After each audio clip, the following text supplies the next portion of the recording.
I want to see all of you." My female boss reached out to me with those words. Perhaps because of the alcohol, the skin around her eyes has become reddish. Looking up at me with those slightly inebriated eyes, my heart inevitably raced. Little did I know, she would soon change my life. My name is Mike. I started working at an auditing firm as a certified public accountant, CPA. Being a CPA is considered one of the toughest qualifications, right behind becoming a doctor or lawyer. However, studying for this qualification was never tough for me. That's because I've always loved studying since I was a kid. I'd rather read one more book than play soccer outside with friends. At the auditing firm, I was involved in auditing major corporations and large businesses. It's a high-pressure job where there's no room for errors, but I found it rewarding. The harder you work, the more recognition you get.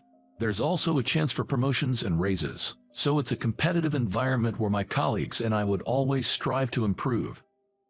I loved studying, but I wasn't just a bookworm. I valued my communication with colleagues. I had no complaints about the job or the people I worked with. It was a kind of job where I'd imagine of staying for years and years. So, I never thought I'd be envied by my colleagues. Among my peers, I was considered a fast-rising star. My boss used to say I was competent and had earned a lot of trust from those around me. They were excited about my future. But maybe that was the problem. One of my trusted peers pinned a significant mistake on me. I desperately tried to explain myself, but neither my boss nor my colleagues believed me. At that moment, I felt more despair than shock. The people I trusted, I thought they trusted me too, started pointing fingers at me the moment the mistake came to light. I lost faith in everyone and decided to resign. On my last day, I confronted the colleague who'd framed me. When I asked him why he claimed it was my mistake, he just smirked, saying I was too good at my job and too well liked by our supervisors. I was in the way of his own career advancement. I always believed that being competent and trusted by my superiors were assets. I never thought it could be a reason to be betrayed by someone I considered as a friend. I was speechless. After that, I joined a small CPA firm. The atmosphere here is much more scaled down to my previous job. And here I am, working as hard as before, or not really. If I gave it my all and faced a betrayal again, I don't think I'd ever recover. So, I've been playing it safe, just getting by. I don't want to get too close to my colleagues. Ever since that incident, I've been wary of people, and I try to keep my distance. I only communicate when necessary. People might think I'm a bit of a loner or gloomy. But then, I was assigned to go on a business trip with my beautiful boss, Catherine. Something really challenging happened during the trip. That day, we had a meeting with the client that ran late into the evening. We even had the dinner collectively, which ended up being filled with work discussions. By the time we got to the hotel, it was past 9 p.m. At the hotel front desk, we were told we had only one double room booked for both of us. In our company, the admin staff handles travel arrangements, including booking a hotel. There must have been some mistake, but sharing a room with a female colleague was not okay. When we asked if there were any other available rooms, they offered us a connecting room. 2 separate rooms, but with a door in between that allows you to enter without getting out to the corridor. Catherine might feel uncomfortable with that setup. I'll go look for another hotel. Please stay here without any worries. It's already late at night, and it's practically a private room because it has a door. Let's just stay here. Given that it's the weekend and I heard that most hotels around the area are usually booked up, Catherine and I decided to just stay in this connecting room. That night, we ended up having a drink and chatting. I've been out drinking with her, but those times were as a group, with other colleagues. It was my first time drinking one-on-one. I was a bit nervous drinking with my boss, but Catherine may have felt that and helped ease the tension with some light-hearted conversation, which was really nice. After a few drinks, with a slight buzz, she looked at me and said, "You act like you're not competent, but you're really quite talented, aren't you?" I felt exposed and looked straight at her. There was no stern, hard-working boss that I had known. Instead, it was a slightly tipsy Catherine with reddened eyes that made her look even more charming than usual. She then reached out and started patting my head, saying, "You really are a smart cookie, aren't you?" Looking up at her, I couldn't help but feel my heart race. However, soon after, Catherine said, "Maybe it's time to call it a night," and went back to her room. I couldn't stop thinking about the alluring version of Catherine that I saw after she had a few drinks. For a while, I just couldn't sleep. Thinking about her sleeping just beyond this wall made my heart race, and I ended up having another drink to help me sleep. The next day, I wasn't sure about how to approach her, but it turned out Catherine didn't remember much from when she was drunk. It was a mix of relief and a tad bit of disappointment. "I think you mentioned something about me being talented," I tried to joke. But Catherine looked at me very seriously and said, "That was from the heart." "Huh, what do you mean?" To my surprise, she showed me her laptop. "I've been meaning to talk to you about this." What she showed me was the website of the firm where I used to work. The audit firm I used to work at is considered one of the biggest in the industry, often said to hire only the best. Catherine had been curious ever since she saw the name of the company on my resume. When I was asked about my career before coming here, I usually lied, saying that I worked at a small audit firm. She probably figured I didn't want it known that I worked at a big firm, so she didn't ask further about it. "You wouldn't have worked there if you were incompetent. Plus, one of my friends from college works there. She said you were a rising star. Any truth to that?" I froze at her words. Who is this college friend of hers? And how much did she get to know about my time there? Does she also know about how I was betrayed, trusted by no one, and eventually resigned? Seeing my distraught face, Catherine was quick to assure me. I must have had a pretty rough look on my face. "I didn't ask her why you resigned. I figured you didn't want it to be known to the people at our company." She didn't want to spill the beans either, but I've been curious. To be honest, I was torn about whether or not to tell her. My past about being envied without realizing it, fully trusting my colleagues, and having no one believed in me are the things I am still ashamed of. I'd rather keep it hidden just to myself. "I don't want to push you to tell me. It might sound like a bossy order, but I do think that work would be more enjoyable if you relaxed a little. I was just thinking if there's anything I can help you with, I am here for you." Despite her kind words, I couldn't bring myself to speak. Sensing my hesitation, Catherine said, "You can talk to me whenever," and tried to change the topic. I was relieved, but also began to wonder if it was okay to keep running away from my past. It's easy to go on pretending to be incompetent. But part of me longed to once again experience the joy of thriving in my job. For that, I couldn't keep running from and lying about my past forever.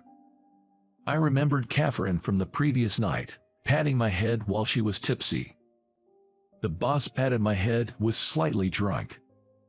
Remembering it feels embarrassing, but her touch was comforting.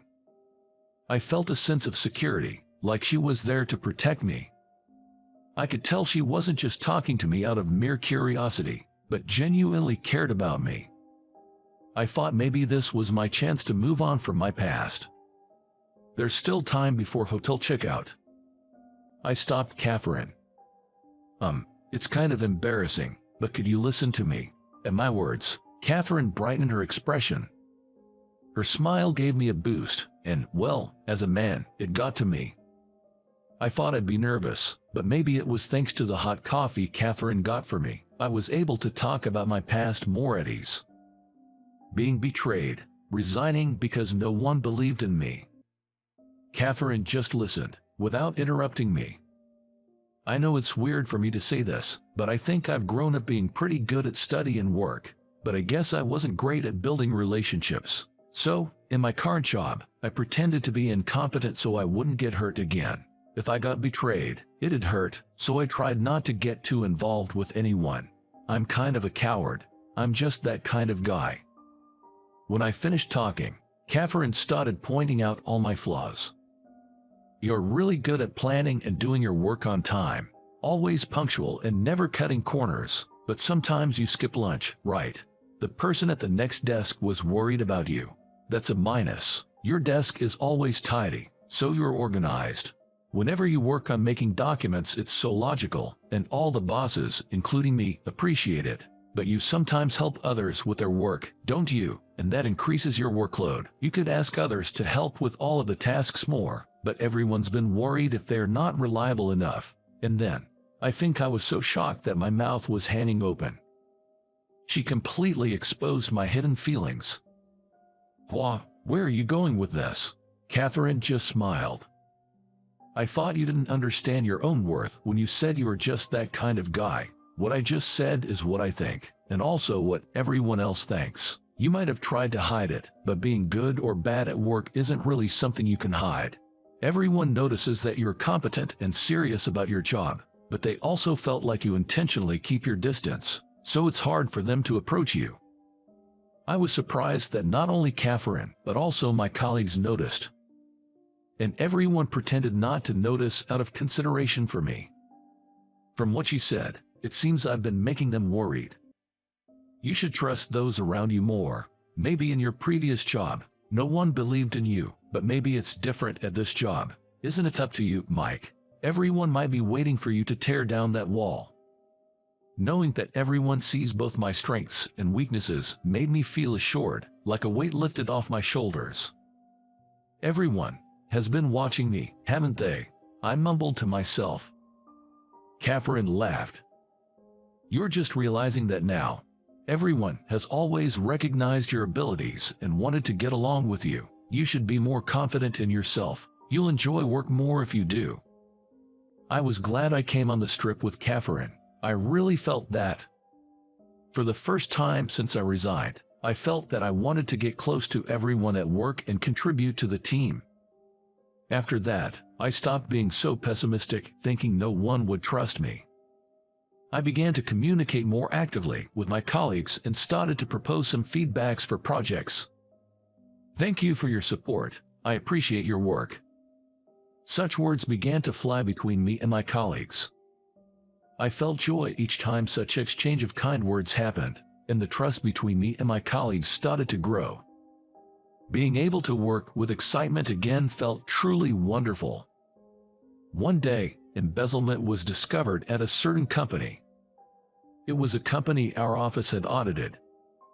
The CEO was a nice, friendly guy, but he was tearfully wondering if he had to shut down his company. We wanted to help him, so we voluntarily discussed with him and advised what he could do for company management and internal reconstruction. I took the lead in that. I thought I could make use of what I've studied and my past experiences. With our help, the CEO managed to keep his business afloat. Of course, I was glad that the company and employees didn't have to lose their means of livelihood, but more than that, I became interested in management consulting. It was one of the things I wanted to try since I decided to become a CPA. As I studied more and gained experiences, I felt more confident. Encouraged by my colleagues and Catherine, I decided to start my own consulting firm. At first, most of my clients were people introduced to me by Catherine and the CPA firm I worked at. I truly have nothing but gratitude for everyone. Even after leaving the company, we still talk about what's going on in our industry regularly, and sometimes we meet up for drinks outside of work. Around the time the company got on track, I told Catherine about my feelings for her. It took me 5 years after meeting Catherine to finally muster the courage to confess. Truth be told, I've been attracted to her since that business trip, but after that, work was so fun, and I eventually went independent. I thought I'd confess once my business stabilized. But I felt there was a good chance with my confession. After going independent, I went out to eat with Catherine more often. And judging by her expressions and behavior during those times, I thought maybe I stood a chance. But when I finally confessed, Catherine looked down, seeming a bit shy.